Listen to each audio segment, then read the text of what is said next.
Tá sendo uma dificuldade assistir e acompanhar o Fluminense em 2024.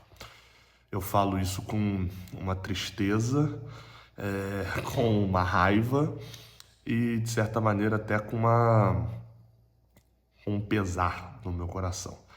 Porque, obviamente, sou alegre porque tenho a oportunidade de acompanhar o Fluminense. Estive em todos menos dois jogos desse ano e ambos ali por questões de saúde. Estive na Libertadores no ano passado em todos os jogos, na maioria dos jogos do Campeonato Brasileiro, todos menos um do Carioca, todos da Copa do Brasil. E digo isso porque é de fato muito triste isso. Mas o Fluminense de 2024 está difícil de você manter próximo do time. O Fluminense empatou hoje com o Juventude, ontem, né, para você que está assistindo esse vídeo, com o Juventude por 1-1 no Maracanã. E eu tô falando aqui agora com o público que assiste frequentemente. Se você não me acompanhava, me conheceu hoje, meu nome é Gabriel Amaral, inclusive. Eu cheguei agora do Maracanã e se você não acompanhava tanto, tenta entender o que eu vou falar aqui. Mas quem me acompanha o tempo inteiro na análise pocket aqui, né, nessas análises pós-jogo, sabe que eu já vinha falando bastante sobre a questão do resultadismo.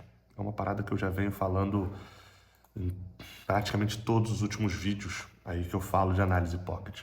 O Fluminense escolheu o resultadismo. O Diniz escolheu para este ano o resultado. O Diniz escolheu o foco nisso. Eu falei isso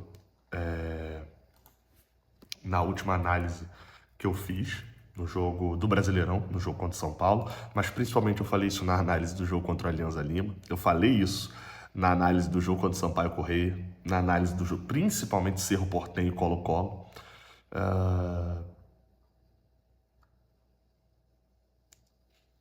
O título do vídeo, inclusive, do jogo contra o Colo-Colo é Vitória Histórica na base do resultadismo. O time continua sem jogar bola nenhuma no ano. E esse foi mais um jogo. O Fluminense contra o Juventude pareceu empolgar. Pareceu empolgar. Foi pressionado por 10, 15 minutos, e o Roger faz isso desde a época do Fluminense. Roger Machado, treinador do Juventude, né? Pega um bloco de jogadores, sobe o bloco, marca 10 minutos na frente. 10, 12, 15 minutos, abaixa o bloco. Não fez o gol ainda, se segura, trava, dá a bola para o adversário. Se o adversário já vai estar um pouco cansado de te marcar, ele vai ter que criar jogadas. Você confia que você não vai levar o gol. Estrutura bem, linha de 6 atrás e tal. Reta final do primeiro tempo, sobe o bloco de novo. E tava fazendo isso e tava sendo mais perigoso que o Fluminense. Gente, o Juventude foi mais perigoso que o Fluminense. Só que tá fácil de falar isso agora com 1-1 no placar. O Fluminense empatou em casa com o Juventude, o time que qualquer um dos outros 19 times da Série A acham que vão vencer em casa. Agora tá fácil, porque o Fluminense empatou e tropeçou. O resultado baliza tudo. Você tem três coisas que te fazem ali, que eu particularmente sempre tento analisar baseado nessas três coisas. Primeiro, a estratégia que você utiliza para ganhar o jogo. Eu vou criticar muito se você montar um time totalmente ofensivo para jogar contra um time que é muito bom de contra-ataque e você não fizer nada para poder se prevenir desses contra-ataques do adversário. Eu vou te criticar muito se você quiser se defender contra um time que claramente você tem mais qualidade técnica para ter a bola e furar a defesa. É a estratégia. Tem estratégia certa, tem estratégia errada. A segunda coisa que eu sempre tento analisar, e pegando esse primeiro fato, contra o Juventude, para mim o Fluminense errou na concepção da estratégia. O time do Fluminense de 2024 é um time que não manda em jogo. É um time sem personalidade. É um time que não manda em jogo. Eu venho batendo nessa tecla em todos os jogos do Brasileirão. A gente estreou contra o Red Bull Bragantino. E o que é o time do Red Bull? Para ver um jogo do Red Bull.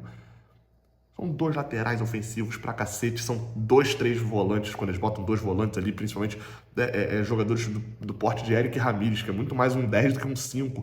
Time rápido, velocidade, atacando o tempo inteiro e dando espaço lá atrás, mas os caras contra-atacam e jogam em velocidade. Como que foi o jogo? Exatamente dessa maneira.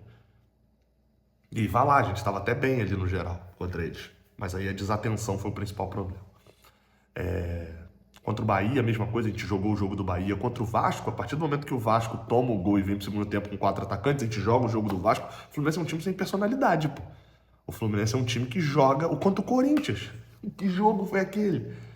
Então, a estratégia foi mais uma vez o problema. O Fluminense não pode jogar em casa contra o Juventude e o que define a partida é a estratégia do Roger Machado, treinador do Juventude. Isso foi problemático. A segunda análise que eu sempre olho também no jogo, eu não vou fazendo ponto a ponto igual eu tô fazendo aqui, né? Mas normalmente vocês podem pegar minhas análises e se balizam muito nisso. A segunda é o que você fez para a estratégia dar certo. Normalmente essa conta aqui entra mais um pouco nos jogadores que o treinador escalou e na execução desses jogadores mesmo. E o maior problema do Fluminense dentro desse Campeonato Brasileiro é que, por várias vezes, ele joga o jogo do adversário, ele consegue lograr êxito, ele consegue abrir o placar, e o Fluminense fez isso em 6 dos 7 jogos, no único que não fez tomou 3-0 do Corinthians. Ele consegue executar a estratégia de espelhar o adversário, no caso jogar no jogo do adversário, e consegue até abrir o placar. Só que qual que é o principal problema que vem tendo o Fluminense em 2024, além da questão de futebol? Atenção! Mais do que isso, o Alexandre Vasconcelos no pós-jogo chegou a falar em tesão, vontade. O time do Fluminense parece que perdeu aquele desespero da vitória. Só faz isso às quartas, nas Copas, aos domingos. Tem muito tempo pra gente jogar o Campeonato Brasileiro ainda. Dá a impressão de que estão escolhendo o jogo. O problema é que só joga o jogo grande. O Campeonato Brasileiro ele tem 38 jogos que se dividem entre médios e pequenos, com raríssimos jogos grandes que normalmente são só os clássicos. É isso que é o Campeonato Brasileiro no geral. Ele não premia o cara que sabe jogar o jogo grande, ele premia o cara que tem regularidade. E no geral, o cara que sabe jogar o jogo grande, ele vai ficar ali em quinto, quarto, sexto, nono, oitavo. O problema é que o Fluminense iniciou com os erros de atenção, que nos tiraram 2 pontos contra a equipe do Red Bull Bragantino, tomando 2 gols em 5 minutos iguais de cabeça. Nos tiraram mais 2 pontos contra o Atlético Mineiro, tomando novamente 2 gols também em 5, 10 minutos do mesmo jogador, como fala, um jogador que acabou de entrar fazendo um gol com 7 segundos em campo e ninguém marcando ele. E aqui eu não vou incluir ponto que a gente ganhou por falta de atenção do adversário, nem tô colocando isso não.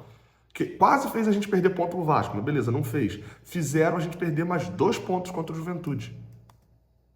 E mais um ponto contra o São Paulo, porque vai lá, a gente também tomou gol por falha de atenção contra o São Paulo. A gente perdeu 7 pontos nesse Campeonato Brasileiro pelo mesmo motivo, erros que continuam acontecendo. E aí, no pós-jogo, me perguntaram, Gabriel, o que fazer para poder... Quais são os problemas do Fluminense? Eu até respondi isso de brincadeira. Eu falei, cara, não sei e não sou pago para isso. Quem é pago para isso é o treinador.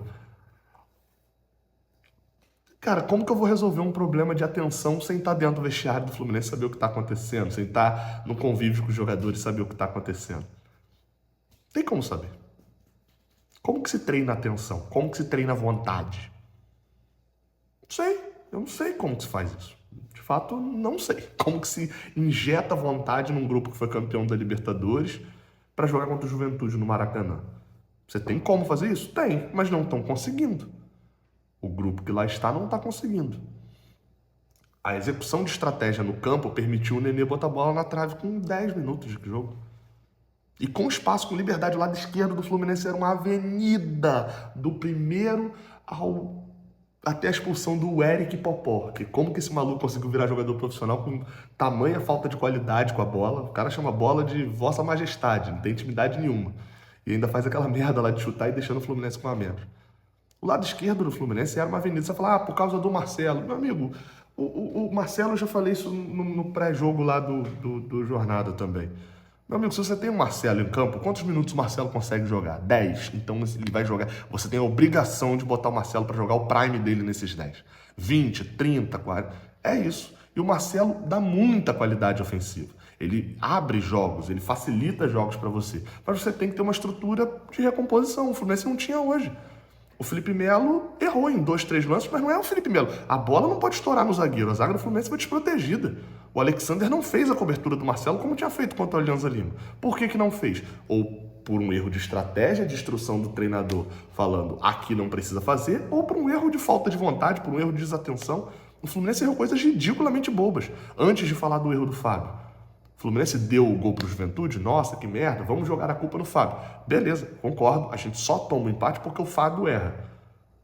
Óbvio que ninguém quer o Fábio no banco, né? O Fábio tem crédito, mas a gente só toma porque o Fábio erra. Só que antes disso a gente já tinha tido erros iguais, que não geraram a mesma parada. O Ganso bate um escanteio que ele tá vendo que ali tá o John Arias, o Marquinhos, eu acho que era o outro que tava, e tem um jogador do Juventude ali. Ele não vê o jogador do Juventude, por quê? Falta de atenção. O time do Fluminense é um time que parece que Se o jogo não for valendo taça, e aí é onde eu acho que entra muito a crítica dos jogadores e tal, a gente viu isso em várias zonas mistas, entrevistas, e até do Diniz mesmo em coletivos, falando de público, né? Falando, pô, a gente quer que o torcedor venha pro estádio e tal, não sei o quê, porque eu acho que quando eles chegam e olham 60 mil, eles falam, esse jogo vale alguma coisa, vou entrar pilhado e prestando atenção. O time do Fluminense, isso é o ponto que mais tem me incomodado. O Fábio estava desatento. Não foi um lance igual o São Paulo. Igual contra o São Paulo, se o Fábio não sabe jogar com o pé, ele ia ter um erro bobo contra o São Paulo. Fato, não tem o que discutir. Aquele erro do jogo contra o São Paulo é de quem não tem qualidade com o pé. O erro do jogo contra o Juventude é um erro de atenção. Ele tá vendo o cara do Juventude ali e ele toca errado. O erro do jogo contra o Olímpia lá atrás também é um erro técnico. Lembra que ele foi virar o jogo? O de hoje é erro de atenção. É óbvio que ele tava vendo. É óbvio que o Fábio sabe dar um passe de 3 metros. E o último ponto que eu faço análise também é o resultado. Porque no final das contas, dá para você errar a estratégia, dá para você executar mal a tua estratégia, e o futebol é tão espetacular que você ainda sai com o resultado. Assim como o inverso também. Dá para você acertar na estratégia, dá para você fazer um jogo perfeito na execução dessa estratégia e o goleiro adversário pegar tudo, a bola bate na trave e você não sai com o resultado. Dá para acontecer isso. Futebol é espetacular por causa disso, que outro esporte grande, coletivo do mundo, tem uma vantagem de um ponto só. Um ponto é 100% dos pontos que um time faz. Não é handebol, não é assim, vôlei, basquete. E aí entra um ponto, que tá muito mais tranquilo falar isso tudo aqui, expor esses erros, porque o Fluminense empatou com o Juventude em casa. E aí o cara que ele gosta muito do Diniz, e não tem problema nenhum gostar do Diniz, obviamente, treinador que conquistou a primeira Libertadores pro Fluminense, tem um ótimo vínculo com a torcida, ele, quando o resultado não vem, a atuação é ruim, Porque quando o resultado veio e a atuação era boa, se você criticar a atuação, olha só reclama, o Fluminense tá ganhando, só tá reclamando, poxa, por que não tem um elogio, o Fluminense ganha, você não tá feliz? E da mesma forma, o inverso também, tem aqueles treinadores na época do Odair Helma que... aliás, na época do Diniz, em 2019, né? É um exemplo. Que o Fluminense jogava... tinha uma estratégia interessante por várias vezes, executava bem a estratégia e o resultado não vinha, e aí você ia falar bem assim, cara, a gente até jogou bem, mas você tá querendo ser rebaixado, o time tá jogando bem, mas ponto, não vai jogar bem, parabéns pelo troféu, posse de bola, não sei o quê. E, cara, não dá. A minha parada aqui é analisar o jogo. E o Fluminense vem jogando mal faz um bom tempo. Só que estava se segurando no resultado. O título da análise lá do jogo contra o Colo-Colo é isso. É isso aqui, ó. Cadê? O jogo contra o Cerro Porteña, precisamos nos preocupar? É uma pergunta. O jogo contra o Corinthians já são tantos problemas. E o jogo contra o Atlético Mineiro, precisamos resolver esses problemas. O jogo contra o Colo-Colo fora, a análise é vitória histórica na base do resultadismo. E aí a maior dificuldade, eu falo isso em todas as análises pocket, né? Quem acompanha aí sabe e não tem como...